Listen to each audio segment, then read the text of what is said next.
성막론 대제사장의 복장 12보석. 대제사장의 복장에는 에봇이라고 부르는 겉옷이 있는데 소매 없이 앞치마처럼 걸치는 것이었습니다. 거기에는 중요한 가슴 흉패가 있습니다. 그것을 판결 흉패라고 불렀는데 일종의 주머니입니다. 이 주머니 속에는 우림과 둠밈이라는 것이 들어있습니다. 이 에봇이란 말은 어원상 의복을 의미합니다.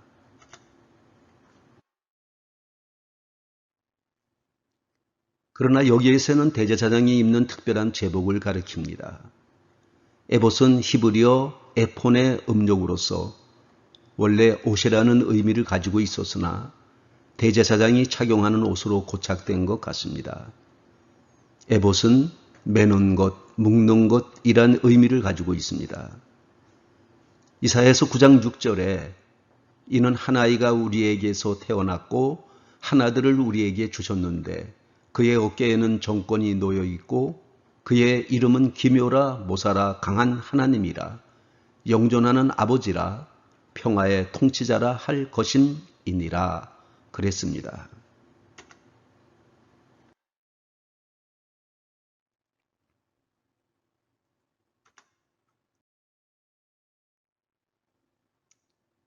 출애굽기 28장 25절에서 보면은 어깨 조각은 견대로서 12지파의 이름을 새겨둔 곳입니다.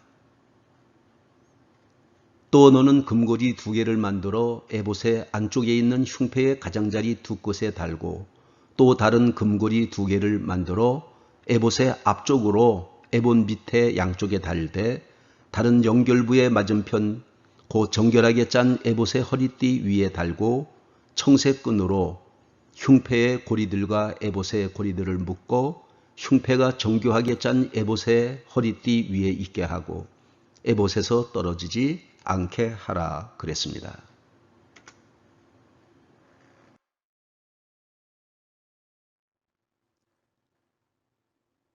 에봇의 허리띠 위에 달아서 떨어지지 않게 한 것은 영적 깊은 의미가 있습니다.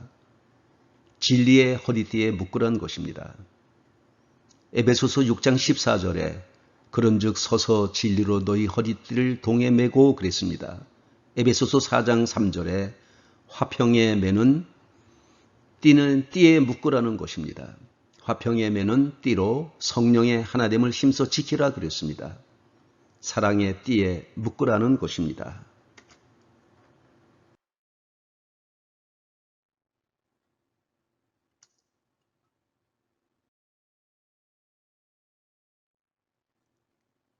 골로새서 3장 14절에 이 모든 것 위에 사랑을 덧입으라.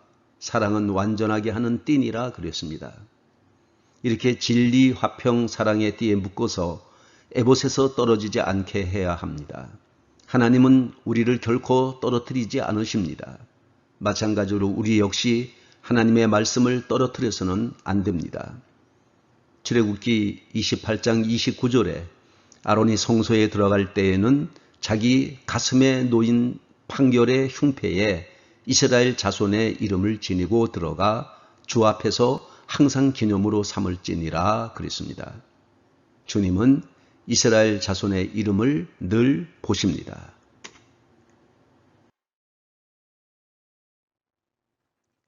대제사장이 지성소에 혼자 들어가는 것 같지만은 사실은 온 이스라엘 백성들과 함께 들어가는 곳입니다. 우리 구주 예수 그리스도께서 하늘로 올라가실 때 믿는 자들 역시 그리스도와 함께 앉혔다는 사실을 알아야 합니다.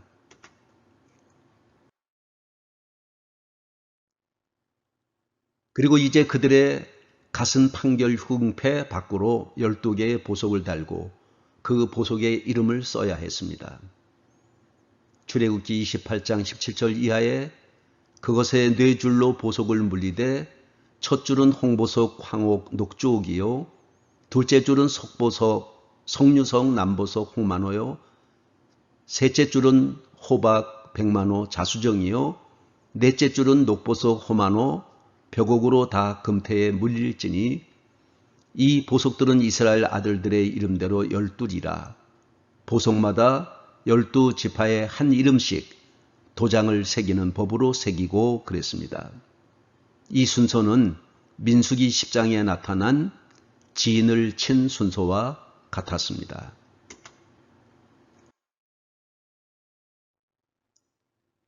그리고 이제 그들의 가슴 판결 흉패 밖으로 12개의 보석을 달고 그 보석에 이름을 써야 했습니다. 위에서부터 3개씩 4줄로 썼습니다. 첫 줄은 홍보석, 황옥, 녹조, 둘째 줄은 석류석, 남보석, 홍만호, 셋째 줄은 호박, 백만호, 자수정, 넷째 줄은 녹보석, 호만호, 벽옥입니다.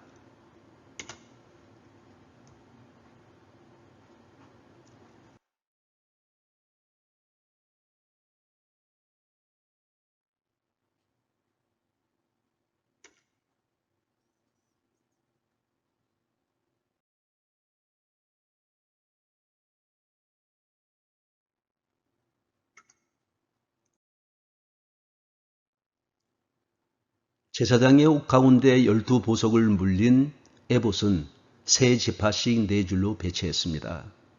이스라엘 백성이 광야에서 성막을 중심으로 해서 배치될 때도 동서남북으로 3지파씩 똑같았습니다. 이 보석에는 하나님의 축복이 담겨진 즉 영적 정보가 상세하게 담겨져 있습니다.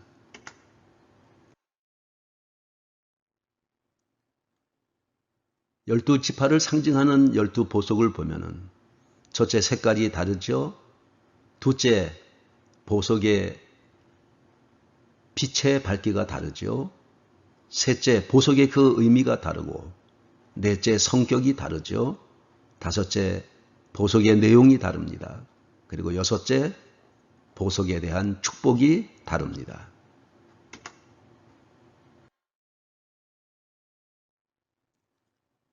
보석은 뭐니 해도 아름다움에 있습니다.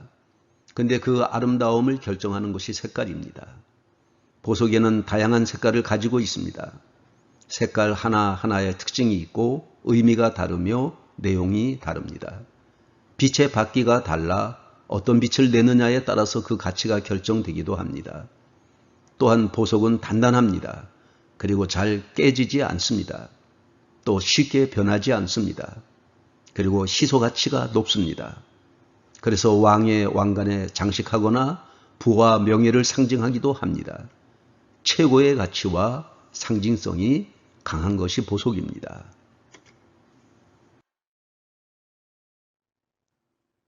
보석에는 빠져서는 안 될 중요한 것이 있습니다.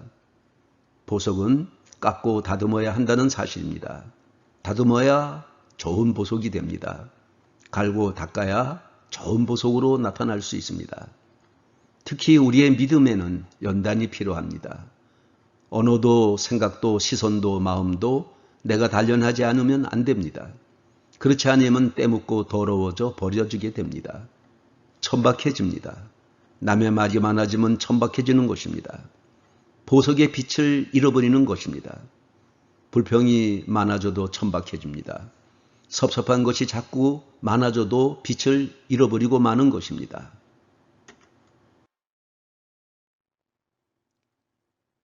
내 믿음의 인격을 보석으로 가꾸어내야 빛이 납니다. 내 힘으로 안 되면 연단받고 기도해야 됩니다. 원래 나를 보석으로 삼아주신 주님, 혹시 인격이 점점 때묻어가고 언어가 오염되지 않게 하시고 생각이 천박해지지 않게 하기 위해서 우리는 늘 기도해야 됩니다. 내가 천박해지면 남도 천박하게 만들고 싶어집니다. 내 영혼을 보석으로 지켜가는 것이 중요합니다. 12보석은 색깔과 빛의 밝기와 사용되어지는 위치와 그리고 보석 각각의 이스라엘 12지파의 이름이 기록된 것을 볼 때 이것은 성경의 야곱의 애원 기도와 모세의 축복 기도와 연관되어 있는 것이 분명합니다. 본 영상은 12보석에 담겨진 그 의미와 내용을 하나하나 밝혀봄으로써 12보석의 의미를 밝혀보고자 합니다.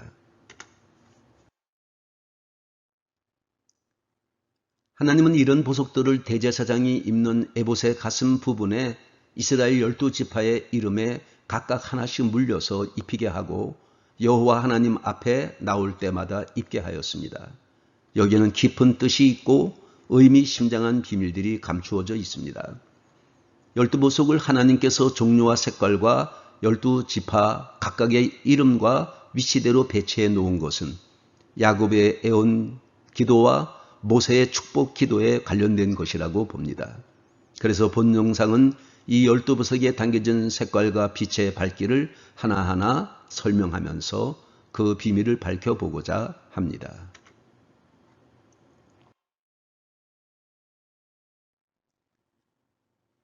보석 이름이 많이 나타나는데 사실은 번역마다 조금씩 다릅니다.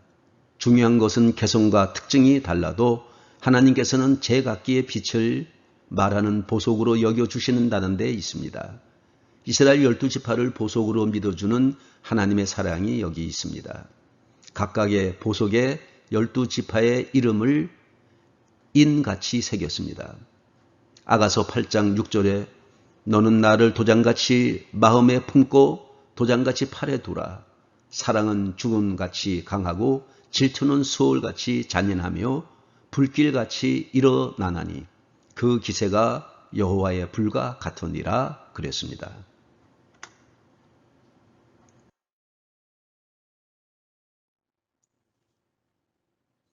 흉패를 붙인 가슴의 히브리어 레브는 신체적인 가슴을 가리키는 단어라기보다는 주로 마음을 가리킬 때 사용하는 단어입니다. 고 대제사장이 이스라엘 백성을 마음에 새기고 사죄와 구원을 위해 책임을 진다는 아가페의 사랑을 느끼게 합니다. 예수 그리스도의 십자가의 사랑을 경험하게 해줍니다.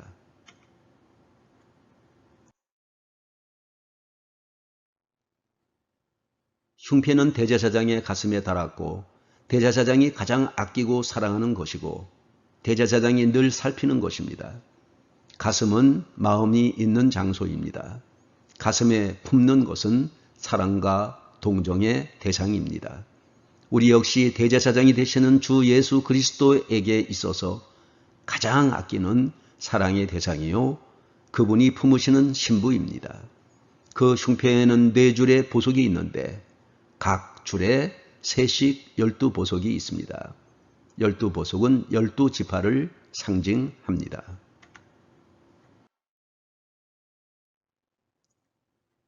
이는 선택된 성도의 이름이 하늘나라에 있는 생명책에 기록되어 있음을 의미합니다.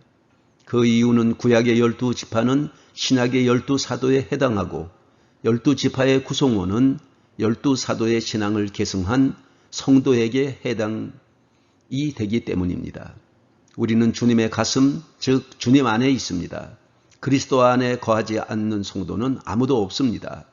그러므로 성도는 보석이 흉패에서 벗어나서는 안 되는 것과 같이 주님을 떠나서는 의와 진리 안에 안전하게 있을 수 없습니다.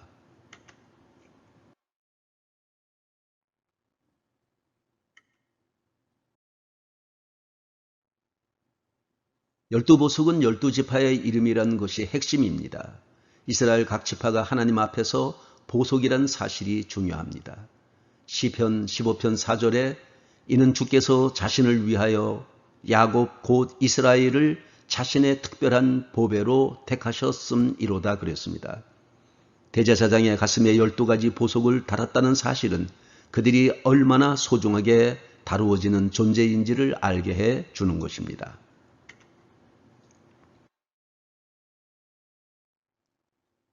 사람들은 보석을 귀, 목, 손에 다는 것이 전부입니다. 그러나 주님은 가지런히 자신의 가슴에 품으십니다.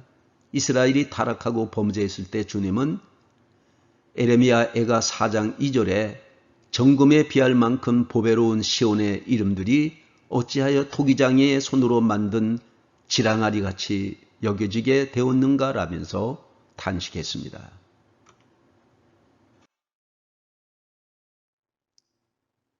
대제사장이 되시는 예수님께서 우리를 그의 가슴에 품고 계십니다. 그런가 하면 왕같은 제사장인 우리도 품어야 할 영혼들이 있습니다. 모든 영혼은 천하와도 바꿀 수 없는 보석 같은 존재입니다. 나도 보석입니다. 우리가 보석 같은 존재이기에 우리가 갈 천국의 지초석도 이 12보석으로 나타나고 있습니다.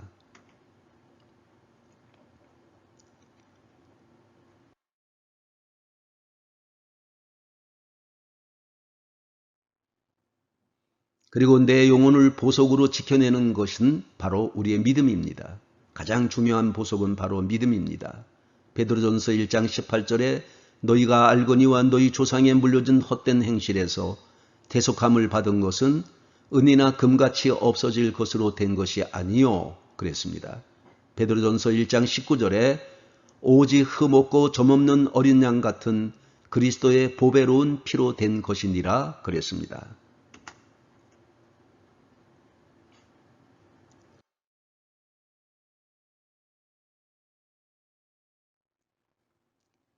이 믿음의 보석을 지키기 위하여 우리는 기도하여야 됩니다. 마음에 가득한 의심을 깨치고 지극히 화평한 마음으로 찬송을 부르면 어린 양 예수의 그 피로 속죄함 얻었네, 속죄함 속죄함 주 예수 내 죄를 속했네. 우리의 믿음이 더욱 보배로워지기를 원합니다. 은혜가 보배로워지고 생각이 보배로워지고 판단이 보배로워지기를 원합니다. 내 이웃의 영혼을 보배롭게 여겨주시기를 바랍니다.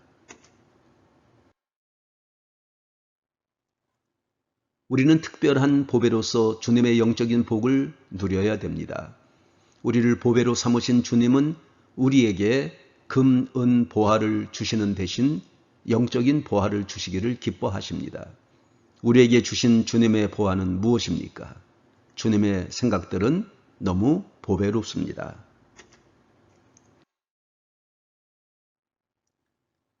시편 19편 17절에 오 하나님이여 주의 생각들이 또한 내게 어찌 그리 보배로운지요. 그것들을 합친 것이 어찌 그리 큰지요. 그랬습니다. 성경 속에는 보화들이 너무 많이 숨겨져 있습니다. 잠언서 2장 5절에서 6절에 운을 구하는 것 같이 그것을 구하고 감추어진 보배들을 찾는 것 같이 그것을 찾으면 그때에 주를 두려워하는 것을 깨닫고 하나님 아는 것을 발견하리니 이는 주께서 지혜를 주시며 지식과 명철을 자신의 입에서 내시기 때문이로다 그랬습니다.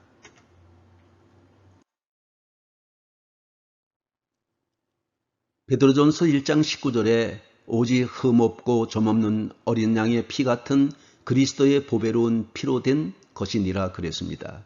이외에도 보배로운 산돌, 보배로운 믿음, 지극히 크고 보배로운 약속들이 주어져 있습니다.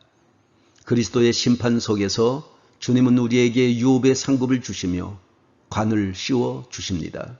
진정한 보물은 이 땅에 있는 것이 아니라 저 하늘에 있습니다. 그리스도 안에는 모든 보화가 있습니다.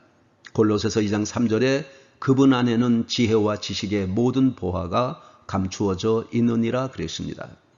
주님은 우리의 보배 창고들을 그득 채우게 해 주십니다.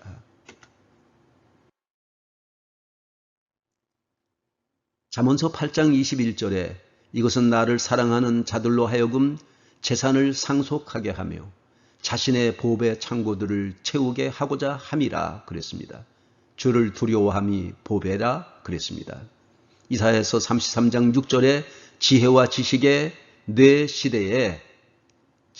지식이 내 시대에 확고해지며 구원의 힘이 되고 주를 두려워함이 그의 보배가 되리라 그랬습니다.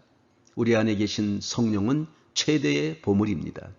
고린도후서 4장 7절에 그러나 우리가 이 보배를 질긋 안에 가졌나니 이것은 뛰어난 권능이 하나님에게서 나며 우리에게서 나지 아니하게 하려 함이라 그랬습니다.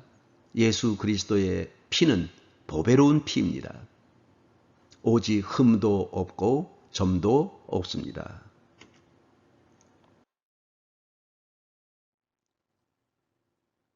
우리는 현재 이 땅에서 저 하늘의 보물을 쌓을 수 있습니다. 마태복음 6장 20절에 오직 너희 자신을 위하여 보물을 하늘에 쌓아두라. 거기는 좀이 먹지도 녹이 슬지도 않으며 도둑이 들지도 훔치지도 못하나니 그랬습니다. 출애굽기서 28장 21절에 이 보석들이 이스라엘 자손의 이름이 있게 하되 그들의 이름에 따라 12개의 이름이 도장을 새긴 것 같이 있게 할지니 그 각 보석의 12지파에 따라 각각의 이름이 있게 할지니라 그랬습니다. 각각 보석들의 이스라엘 자손의 이름이 있습니다.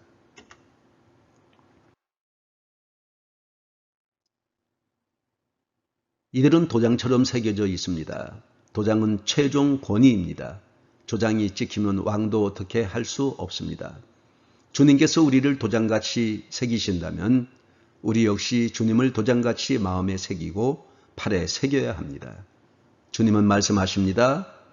아가서 8장 6절에 너는 나를 도장같이 내 마음에 새기고 도장같이 내 팔에 새기라. 이는 사랑이 죽음같이 강하고 질투가 무덤같이 잔인하기 때문이니 그 숲은 극히 맹렬한 불꽃을 지닌 불붙은 숲이니라 그랬습니다. 본 영상에서는 12보석과 12지파에 관련된 성경의 애원과 축복에 대해서 말씀드리고자 합니다.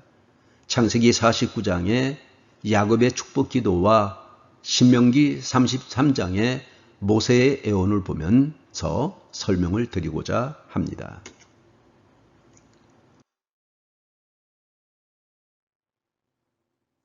12지파는 천국으로 상징된 가나안 땅에 들어가서 각각 땅을 분배받았습니다. 각 지파에 따라 좋은 곳으로 각각 분배받았습니다. 분배받은 땅의 위치도 각각 다릅니다.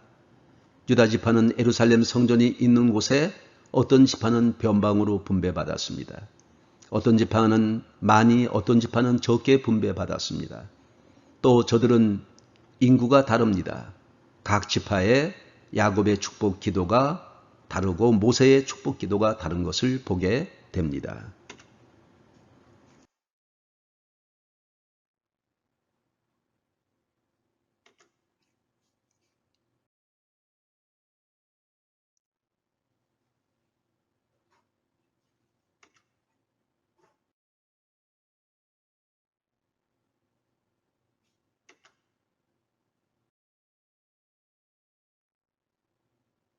열두 보석의 의미는 이스라엘의 12지파의 야곱의 애원 기도와 모세의 축복 기도와 관련이 있습니다. 그리고 요한계시록 21장 12절에서 14절에 천국의 12문 위에 이스라엘 12지파와 천국의 12문 기초석에 기록된 예수님의 12제자의 이름과 관련이 있습니다. 요한계시록 21장 11절에서 14절에 이스라엘 12지파와 보석의 색깔과 요한계시록에 나오는 12지파와 12문의 색깔은 일치를 이루는 것을 알 수 있습니다. 마지막으로 12보석의 의미는 요한계시록 22장 1절에서 2절에 천국의 생명수 강가 좌우에 생명나무가 있는데 12가지 실과를 맺습니다. 이 12가지 실과와 관련이 있습니다.